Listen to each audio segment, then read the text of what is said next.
Ok, vamos então mergulhar neste material. Hoje, a nossa análise leva-nos a Iwabuchi, em Tóquio. Para muitos, se calhar, é só o nome de uma estação de metro, não é? Acaba na Iwabuchi, na linha Nambuko.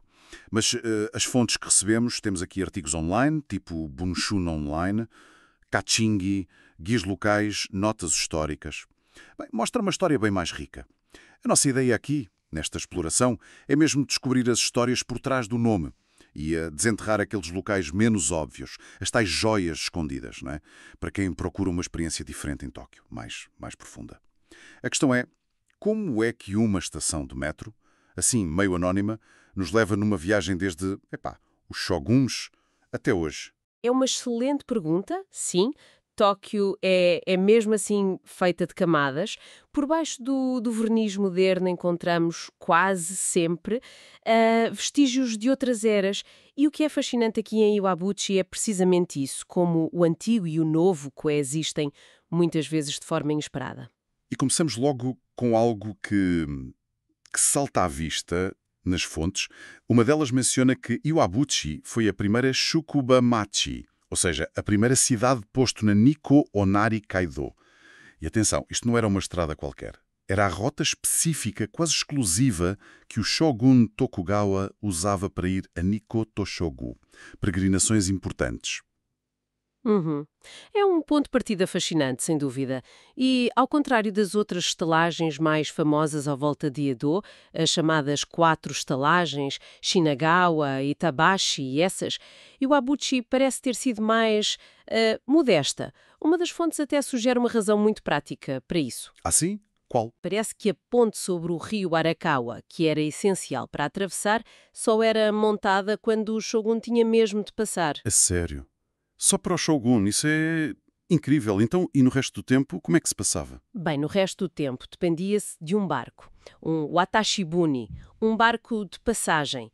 E claro, isso limitava muito o tráfego normal, não é? Viajantes comuns, mercadores, não era como nas outras estalagens com contos permanentes.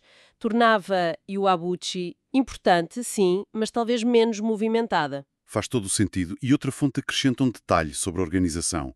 O Honjin, o alojamento principal para o Shogun e outros VIPs, era gerido por uma família local, os Odagiri.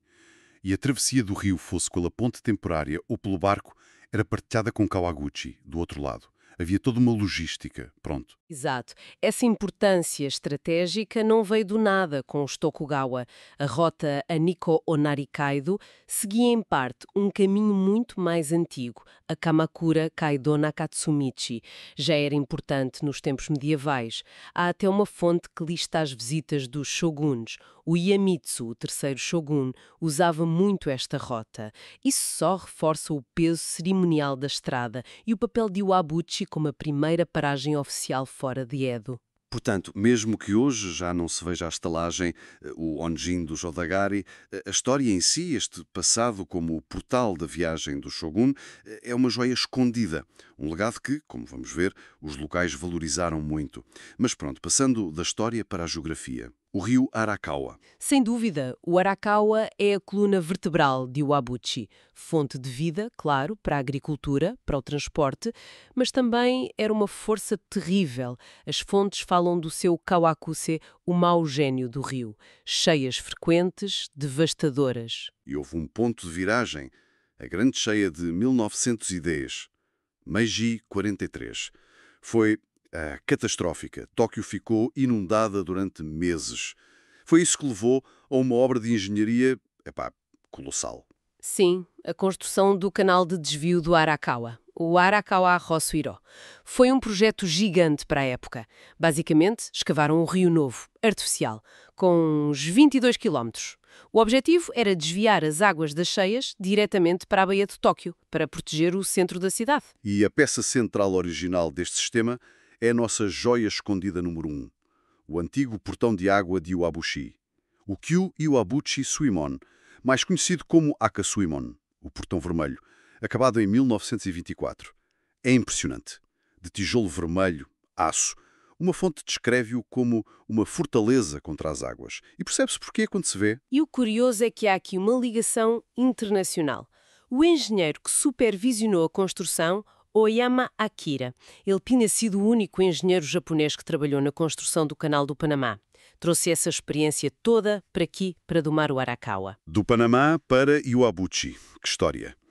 E a função do portão era mesmo essa, controlar o caudal. Exatamente. Era crucial. Quando havia cheias, fechavam as comportas do Portão Vermelho e isso obrigava a maior parte da água a ir pelo canal de desvio, o Ossuíro, em direção à baía.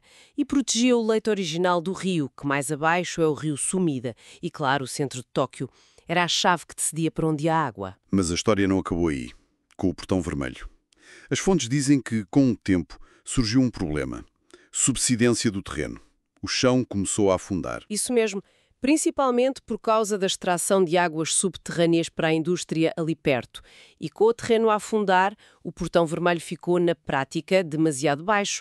Já não garantia proteção suficiente contra cheias maiores. Ficou obsoleto em termos de altura. Por isso, nos anos 70 e 80, tiveram que construir um novo, mais moderno, mais alto, um pouco mais abaixo no rio, o Ao-Suimon, o Portão Azul. Foi concluído em 82. E hoje estão lá os dois. O vermelho histórico, ótimo para fotos, e o azul, funcional, imponente. É uma vista curiosa. É verdade. E uma das fontes sugere uma forma ótima de ver isto. Passear a pé ou de bicicleta pela margem do Arakawa. Dá para ver os dois portões de perto, sentir a escala. Até se pode atravessar por uma ilhota que se formou entre eles, Nakanoshima, onde está o Parque do Portão de Água. É um passeio que mistura natureza, história da engenharia e vistas desafogadas, raro em Tóquio. As fontes falam muito da estética do Akasumon, o Portão Vermelho, especialmente ao fim da tarde. Parece um sítio excelente para fotografar, para pensar nesta relação da cidade com o rio e esta capacidade de resistir e adaptar-se. Parece que os habitantes de Iwabuchi também a têm. Há uma história muito interessante sobre o orgulho local e a luta pelo nome. Sim, sim. Uma das fontes conta isso. Foi no pós-guerra. Com a modernização e com o crescimento brutal de Akabane, ali ao lado, por causa da estação de comboios, surgiu um plano para simplificar os nomes das ruas e absorver Iwabuchi em Akabane. O nome histórico Iwabuchi, com séculos de história, podia desaparecer do mapa. Epá, imagino que os moradores não tenham gostado nada disso. Nem um pouco. Os residentes de Iwabuchi lutaram com unhas e dentes para manter o nome. Para eles, não era só um nome, era a identidade deles, a ligação a Nikko Onari Kaido, à história toda. Uma questão de orgulho. E conseguiram. Conseguiram uma vitória importante, sim. Fizeram com que uma parte da área mantivesse o nome oficial Kitaku Iwabuchi-chou, bairro de Iwabuchi. E o nome da estação de metro, Akabane Iwabuchi, é um testemunho disso. Marca a fronteira entre as duas áreas, no fundo. E aqui temos a nossa joia escondida número 2. Um monumento mesmo no Santuário Iwabuchi Yashiman que comemora essa vitória. Chama-se algo como Monumento à Sobrevivência do Nome da Cidade de Iwabuchi. É um lembrete forte do apego dos locais à sua história. Exatamente. É pequeno, mas tem um significado enorme. Mostra como as comunidades locais podem lutar pela sua memória. E já que falamos do Santuário Iwabuchi Yashiman, ele próprio é interessante. Sim, as fontes referem-no. Dizem que era o Shinju, o santuário protetor de Iwabuchi-juku, e está construído num sítio um bocado elevado. De propósito, acho que se chama Mizuyazukuri, para proteger das cheias do Arakawa. Até na arquitetura sagrada se vê a marca do rio. Dizem que é muito tranquilo lá. E não é o único sítio sagrado por ali. Há também o Santuário Tenzo. A história desse é ainda mais antiga, talvez do período Heian. Seria um dos mais antigos da zona norte de Tóquio. Está ligado a um clã antigo, os Toshima, e a tal Kamakura Kaido. Dizem que visitar o Tenzo é como entrar num Shinju no Mori, um bosque sagrado. Uma calma inesperada. E mencionam também um templo budista, o Shokoji, com uma estátua grande de bronze da Kannon, de 1870, dizem que foi feita para tentar acalmar as cheias do Arakawa. Parece que também tem ligações à família Odagiri, a do Honjin. Explorar estas ruas secundárias de Iwabuchi fora das avenidas principais permite encontrar estes refúgios. Contrastam imenso com o resto de Tóquio e mesmo com a vizinha Akabane. É um convite a abrandar, a sentir outra atmosfera. E esse contraste com Akabane é mesmo um ponto forte das fontes. Se Iwabuchi guarda a sua história mais calma, Akabane, ali a sul, é o centro vibrante. O motor disto foi a estação de comboios JR Akabane, aberta no período Meiji.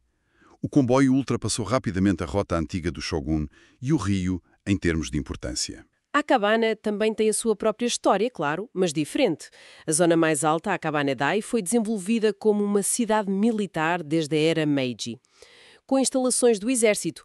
Depois da guerra foi tudo reconvertido, mas essa história militar faz parte da identidade de Akabane. Mas para quem procura algo mais visceral, a joia escondida número 3 em Akabane é Akabane Ichibangai. É a rua comercial coberta principal, mas é mais do que isso. Uma fonte chama-lhe uma Sakaba Sengoku, uma zona de batalha de bares, e o paraíso do BQ Gourmet, a comida popular de Tóquio. Essa descrição é perfeita. A Ichibangai e as ruelas à volta, como a OK Yokocho, ganham vida ao fim da tarde. É um labirinto de pequenos bares, izakaya, restaurantes. Muitos são tachinomi, onde se bebe de pé, sempre cheios de gente local, trabalhadores a descomprimir. É o oposto do turismo polido. É a energia autêntica, barulhenta da Tóquio do dia-a-dia. A experiência que as fontes sugerem é clara. Mergulhar na confusão. Entrar num desses sítios, pedir uma cerveja, um chuvai e provar as especialidades. Falam muito do motsuni, um guisado de miudezas, ou oromoniaki, miudezas grelhadas. Pode ser um bocado intenso para quem não está habituado, mas dizem que é uma experiência genuína da cultura de bar japonesa. A vida noturna local a sério. E se pensarmos nisto de forma mais ampla, a Akabane mostra bem como o Japão se modernizou com os comboios. O caminho de ferro tornou-se o motor do crescimento. E as rotas antigas, como a Nikko Onari Kaido de Iwabuchi e até o rio, foram perdendo importância para o transporte. É fascinante ver como estas duas áreas, Iwabuchi e Akabario, tão diferentes, coexistem hoje, mesmo lado a lado. Estão separadas pela Avenida Kita-Rondori, a Rota 122. Uma fonte até sugere passear ao longo desta fronteira. Diz que se sente a transição. De um lado, a calma de Iwabuchi, do outro, a agitação de Akabane. É um exemplo perfeito de como Tóquio funciona. É uma cidade de contrastes fortes, onde o passado e o presente coexistem nas ruas, às vezes em tensão, outras vezes de formas inesperadas. Exato. Então, resumindo esta nossa análise, partimos de uma estação de metro e descobrimos o passado único de Iwabuchi como paragem do Shogun. Vimos a engenharia impressionante dos portões que domaram o Arakawa. Sentimos o orgulho local na luta pelo nome. E contrastamos tudo isso com a energia popular de Akabala. A mensagem principal, talvez, é que mesmo em locais que parecem comuns, podem esconder-se histórias ricas e joias inesperadas. Basta ter curiosidade e procurar um pouco mais. Então, a conclusão. Para quem nos ouve, se calhar é um convite a olhar de outra forma para os sítios do dia-a-dia. Mesmo os mais familiares podem ter histórias à espera. Que narrativas estarão escondidas nas ruas por onde andamos? E fica uma última questão, talvez, para pensar. A história de Iwabuchi, esta resistência em manter o nome, esta coexistência com a modernidade de Akabane, levanta uma pergunta interessante sobre a memória urbana hoje em dia. Como é que lugares com um passado tão forte conseguem manter a sua identidade ou vestígios dela perante a expansão urbana, a globalização, o tempo que passa? Que outras lutas silenciosas pela memória estarão a acontecer noutros cantos de Tóquio ou noutras cidades pelo mundo? Sem dúvida, uma excelente questão para ficarmos a matutar. Muito obrigado por esta análise tão detalhada e cheia de ângulos interessantes. E a quem nos acompanhou nesta exploração de Iwabuchi, o nosso obrigado. Até à próxima.